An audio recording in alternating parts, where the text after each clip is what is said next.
Hello everyone and welcome back to the channel. As Alex from Human Synthetics and I come to the final stages of our new atmospheric jungle pack, I thought this would be the perfect moment to take you through some of my favourite techniques I use to make the effects and the pads and drones and all the stuff that goes into these packs. This is what it is, okay? I said empty your mind. Be formless, shapeless, like water. Maybe a cool way to start this and to do a sneaky bit of promotion for the pack is to show you some of the sounds I've been working on, and this is just one half. We're basically both doing 50% of the pack and then combining forces, and we're going to have a big edit and a Zoom meeting I think on Tuesday to kind of finalise it all. But I've been doing loads of pads,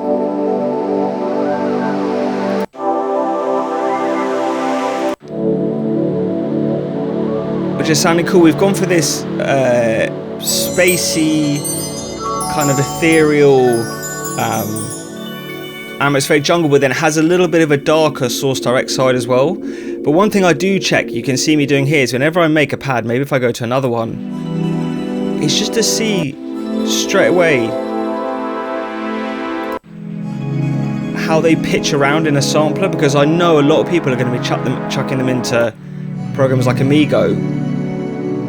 And so I want to make sure they all pitch around really good and sound good as samples that can be manipulated in a sampler rather than just chucking them in as audio.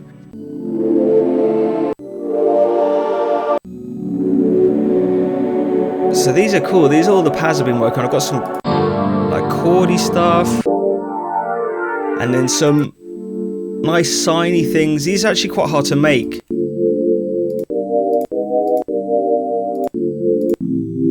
This is a bit of a pizza hotline level select style sign pad, but sometimes when you want to make a sign pad, it's hard to make it. It has to have a bit of interest and warbly movement and things like that in it. But I'm really happy with how the pads have gone. I've got some more lush classic jungle pads in there as well, so I've really gone. These are by far the best pads I've ever made, and I've done so much processing in the EMU and layering and all kinds of stuff we'll get into in the video. And then of course lots of effects like crashes and warp noises, some textures, and then some stuff we're going to get into as well as basses. Down here, all of these crazy kind of resonant effects, which I'll show you towards the end of this video.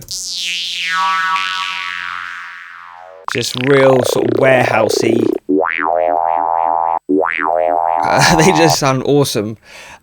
So yeah, pretty much everything in this pack I'm going to show you how to make in this video is the plan. And it's going to be a big one. So I've set myself up for success, and hopefully now I can just plow through all this material and put out a good video. So let's get into it.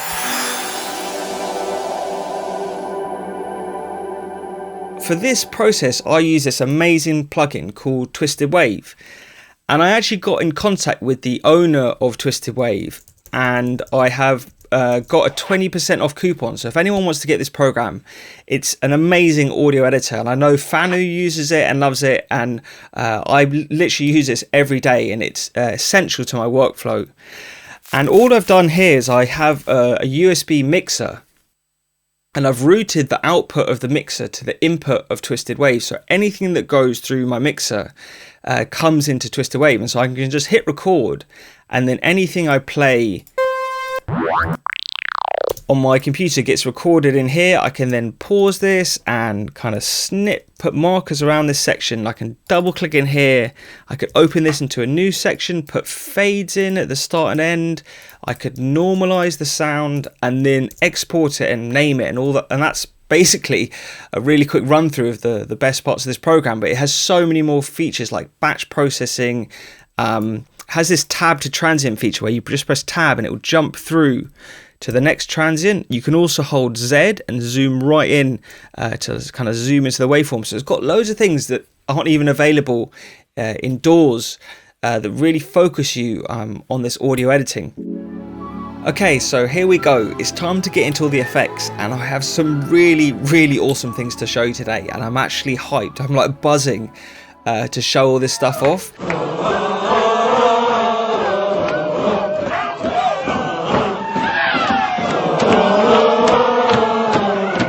And the first thing I'm showing you here is something I actually came up with ages ago in an older Renoise video, maybe 2 years ago.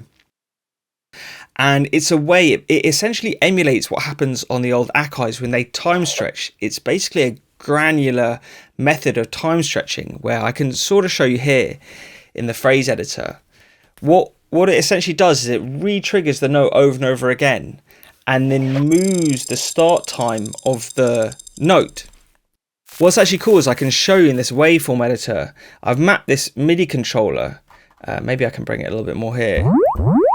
So this is just a dub sample I've made from one of my old sample packs. And that's just how it would run playing normally without this effect on. But as I start to bring in this effect,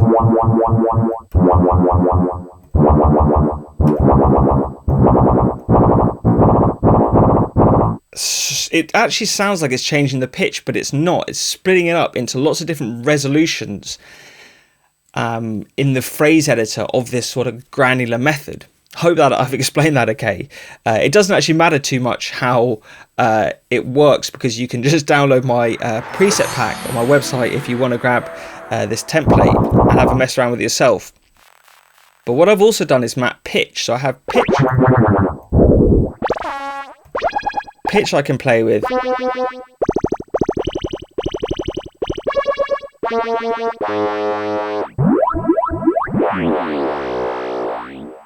Looks cool with the visuals on that. And this is just the effect running completely dry, but if you start to put this through some reverb and delay and things like that, so I've got delay here, I've got a filter, I've got a verb at the end.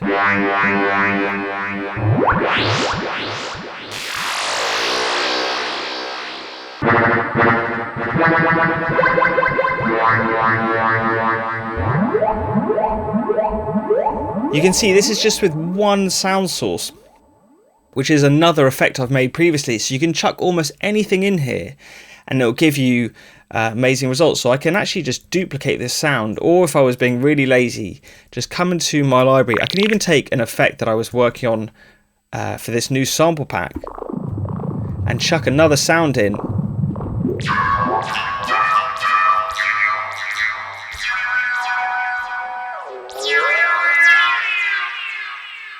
That was awesome. One thing here is that when you change, I've essentially, if I come into the effects, I've got a delay on this.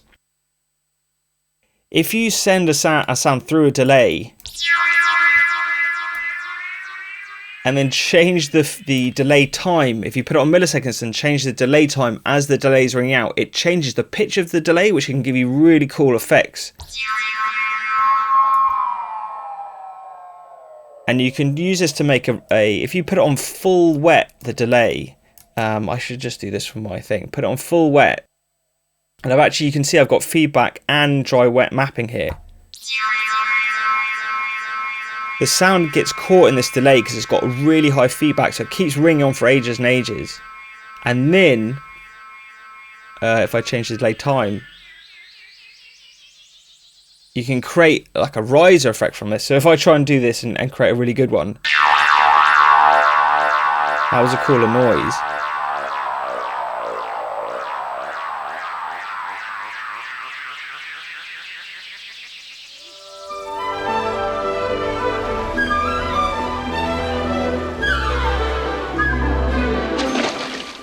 Nice, so we're off to a good start, and the second technique I want to show you now is my absolute favourite one for making effects, and it's so good you almost only need to know this one trick, because you can throw any sound source in and basically just come up, especially with sort of dub style effects, it's absolutely amazing.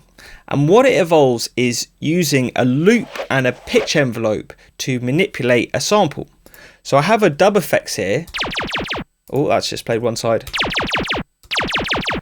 very standard sort of dub effects, but what I've done in the modulations tab is got a pitch range of 32 semitones, so you want quite a big pitch range, and then just a decreasing envelope. You can see it here, and if I start to play in sounds,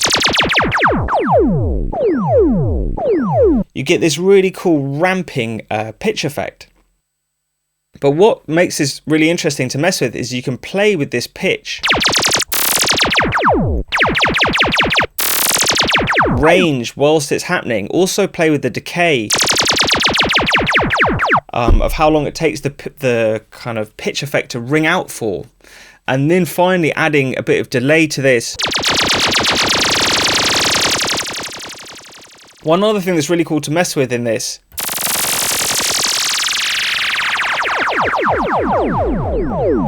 is actually the start and end points of the loop.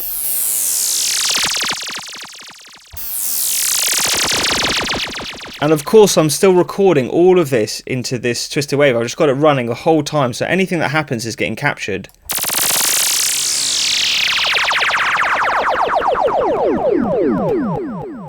That one was particularly awesome, and if I have something like this, maybe I'll just show you my workflows. I'll come in, pause it, put markers either side, chop it to a new window, normalize it, and just test it out now.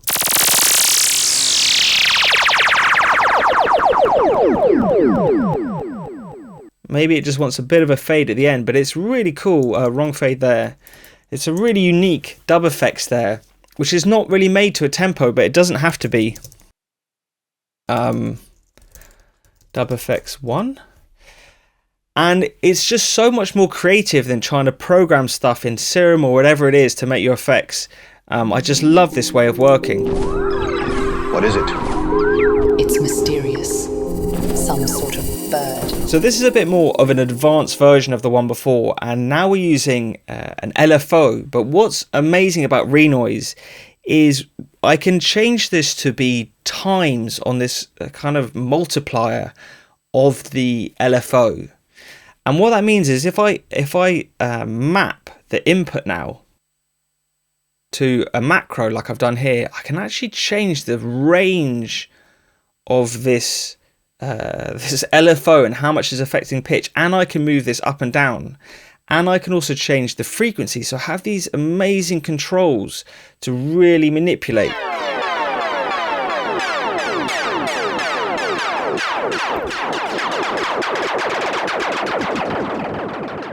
So it's a little bit harder maybe to find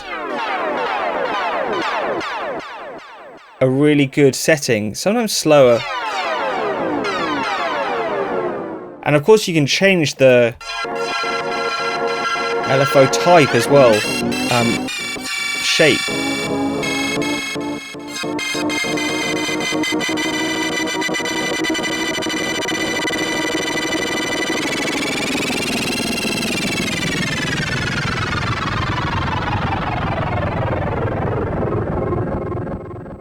That turned out pretty cool in the end.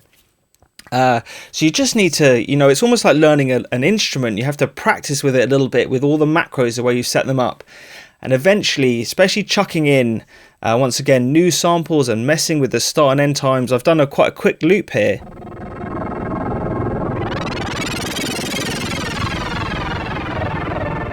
But changing the start and end time of the sample and just throwing new samples in, the world of possibilities is really at your feet with creating sounds in this way.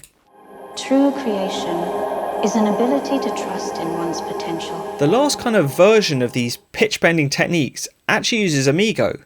And I was really lucky when they were doing the updates for Amigo. I was included in some of the beta testing, and I remember them asking what pitch bend range did they want, would people want for the new update. And I was like, please give us 48 semitones, because it makes this technique so fun to use. And most other samplers only give you like 12 or 24. I know the ones in Logic, they don't give you this range, so you can't even do it outside most samplers bar Amigo, which is amazing. So it's this little controller in the bottom right hand corner, which is 48. And what it essentially means is I can press a note and then use this pitch bend wheel .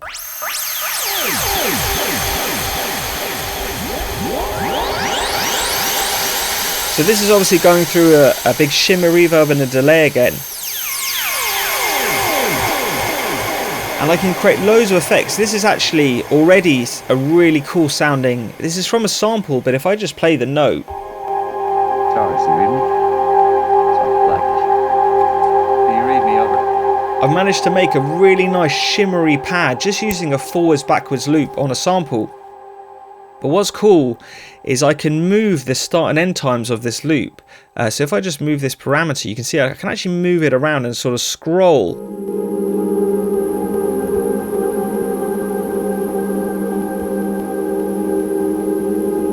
And make pads from almost any part of this sample. Maybe I can play an octave, so 2 notes, 1 high and low.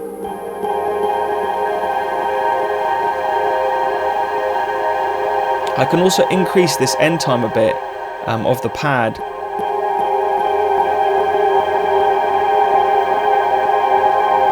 Maybe as it's happening to give me a little bit more life in the way it's looping. So with something like this, I can see that's kind of cool. I could even go and put an LFO. This is why Renoise is actually just the dopest program. And go to end and then put it on a really small amount, and I can have this LFO really subtly move the end time just like I was doing manually. Maybe if I even make it a little bit smaller.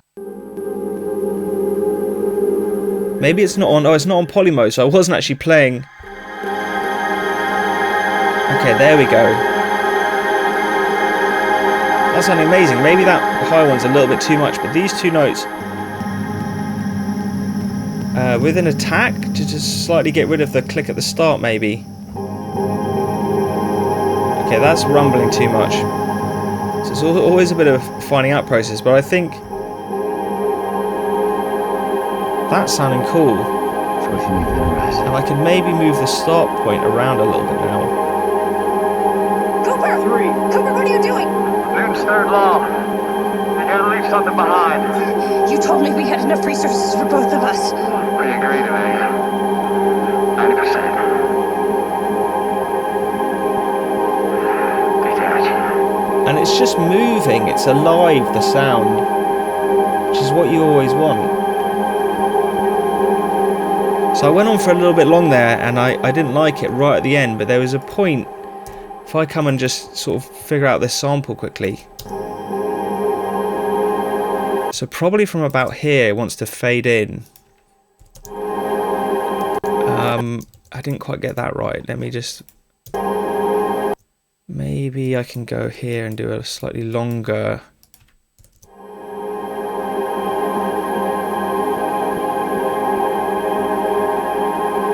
There was a bit of beating underneath of it, so maybe something like this will be best.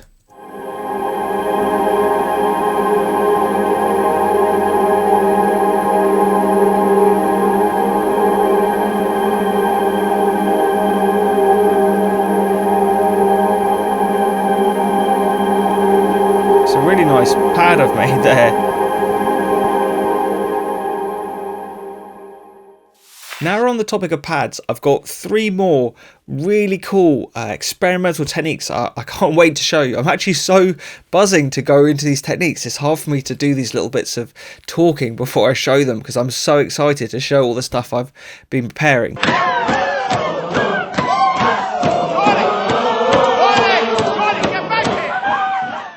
But this is one I have shown before.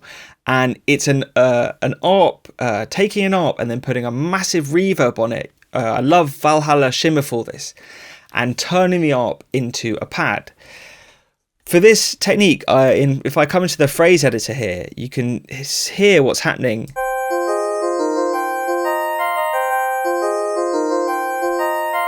I've just taken a very digital sounding E-piano. I think this is from an old Akai sort of disc that came with it, and I've got this one pad, this one ARP here, sorry. So I've got a pitched down version of that, and then I've also got a pitched up version where I have a bit of filter movement happening as well. So together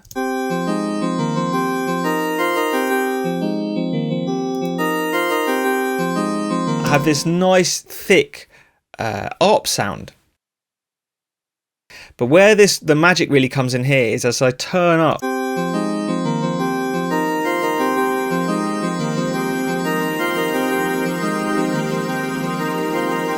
if you go to full wet,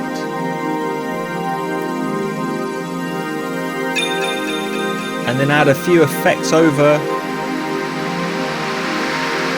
some ocean wash noises, we're already in Artemis territory here.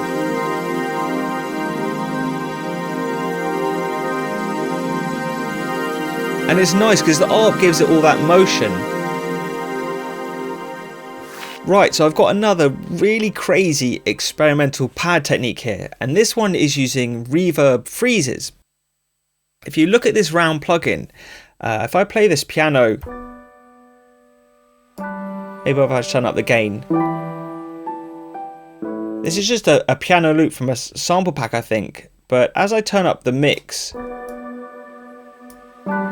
what happens when I hit this freeze is it captures the tone of that specific moment that's going through the reverb and just has it ring on pretty much indefinitely, I think.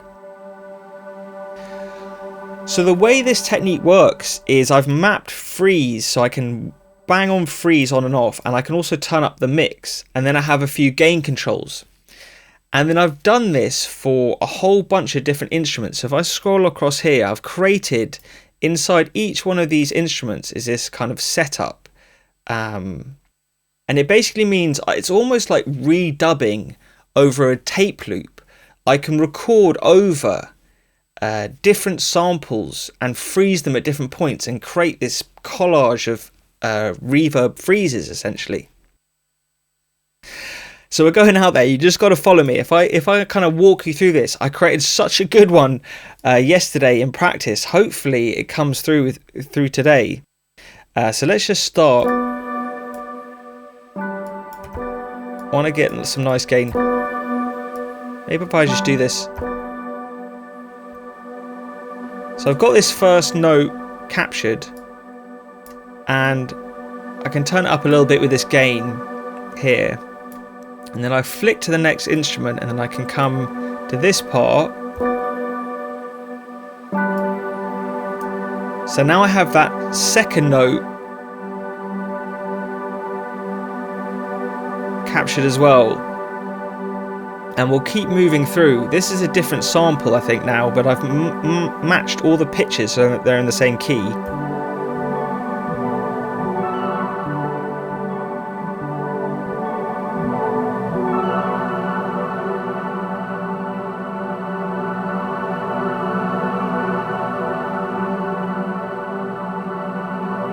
Okay, this is going right so far. And then 1F.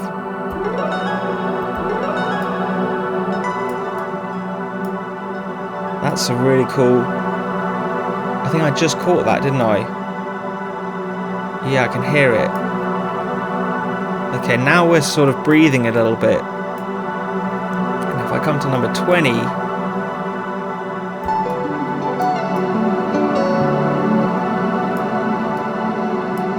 maybe we'll do this one again.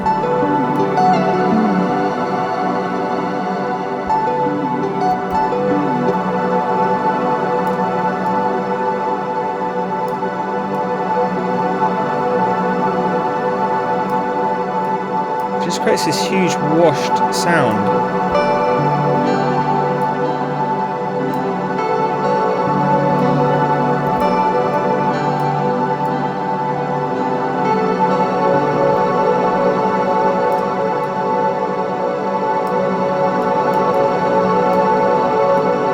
So make sure everything's recording, that's all good. And then I did a little melody. I don't know if this will still work.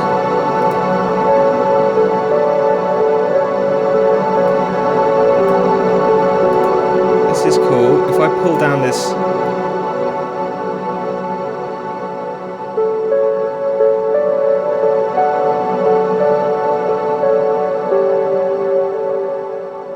what I love about this is it's just stuck there, that freeze, and so I can add things like a filter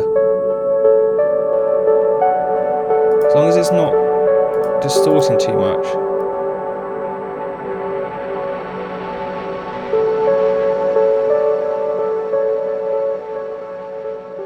The last pads technique actually uses this really cool free plugin called Pull Stretch.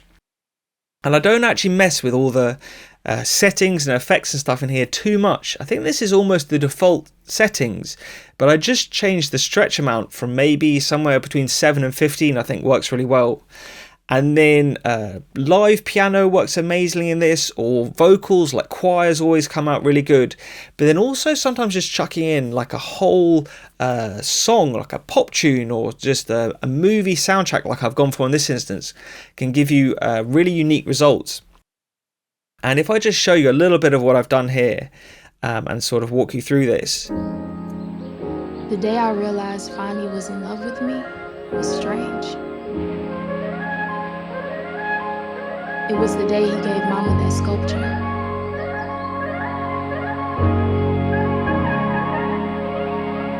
So we have a bit of a movie soundtrack here. I dumped water over Fonny's head and scrubbed Fonny's back in the bathtub. In a time that seems so long ago. And I've taken that and then essentially turned it into samples. So I've got this.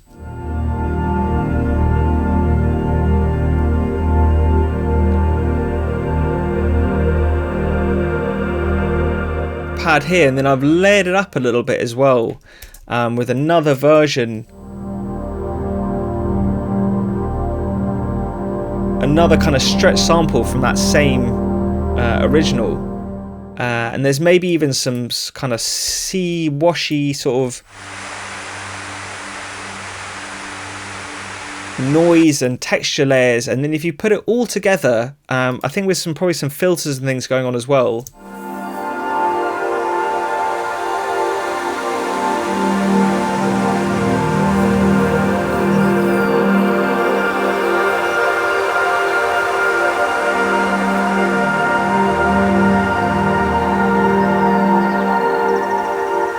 You can capture the essence of whatever the tonality of the original sounds, but you take it in your own direction, and you just have to be creative, really, is the name of the game with all of this sound design stuff. So I thought I would save one of the coolest ways to make effects for last here. So well done for making it through all the other ones. And we're going to start by diving quickly into the Emu, and I can show you how I've been doing the effects on here. So I initially sort of figured out this one trying to make the Dillinger and Lemon D style basses, and all it really involves is using a filter with a really high resonance. So in here the Q is the resonance in the Emu. So I've got the filter, a high pass filter with a really high resonance, and then in this chord section, which is essentially the modulation section, I've mapped a mod wheel to filter frequency, so I can use the mod wheel to sweep the filter cutoff and at the same time sweep the resonance with it.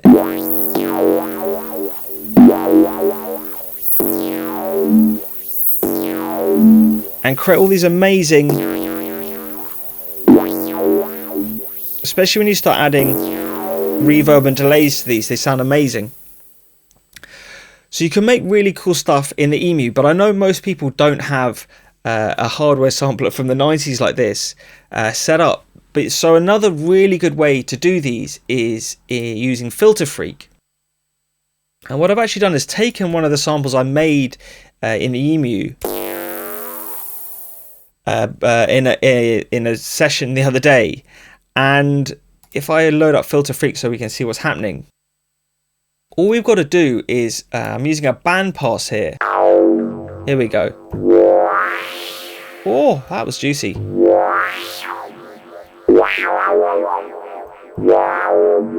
So I've added a little bit of delay here, and you can hear even that bit of delay, and moving this. It's a real metalheadsy style, like warehousey effects. So you can obviously resample basses and all kinds of stuff this way, chucking them in, but it actually works really well just with white noise and really basic sounds. What I might do is actually map, if I just clear everything, map this filter frequency to my MIDI controller. And so I can control it a little bit better. So you can actually make wind in here somewhere.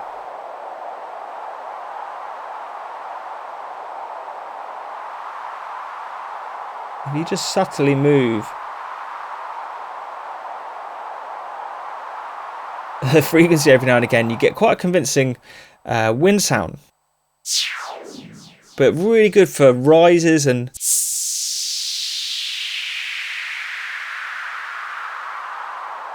yeah, white noise, downers and rises amazing. You can go the other way.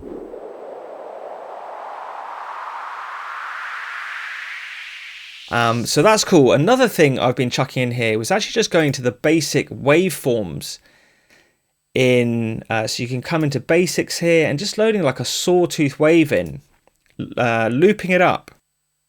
And this is giving me some of the craziest, like, so that's quite low if I'm playing it low, but if I pitch it up,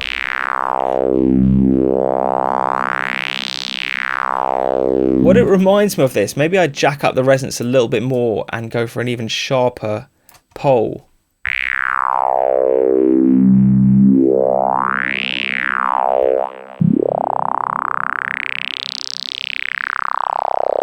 This low one's like an alien life force, but then this one,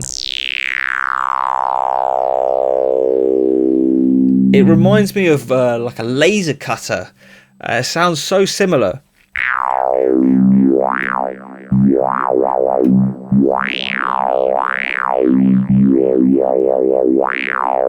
But they're so fun to mess with. So I was chucking, that was a sawtooth, a square wave.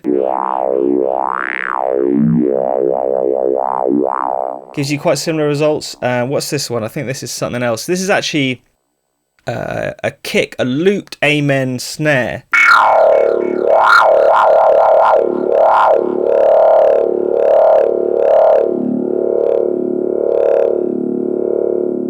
Yeah, you just create the gnarliest sounds. It's actually so fun to play with. So I've really had a blast kind of working through all of these different techniques. And I think if you can take anything from what I've shown you today, it's just to be creatively free and just follow whatever your brain's thinking, whatever sort of path or ideas come into your head. Just go with it and see what comes out and record the process and have fun doing it. So I think that's all for me today, and I'll catch you very soon in the next one. Peace.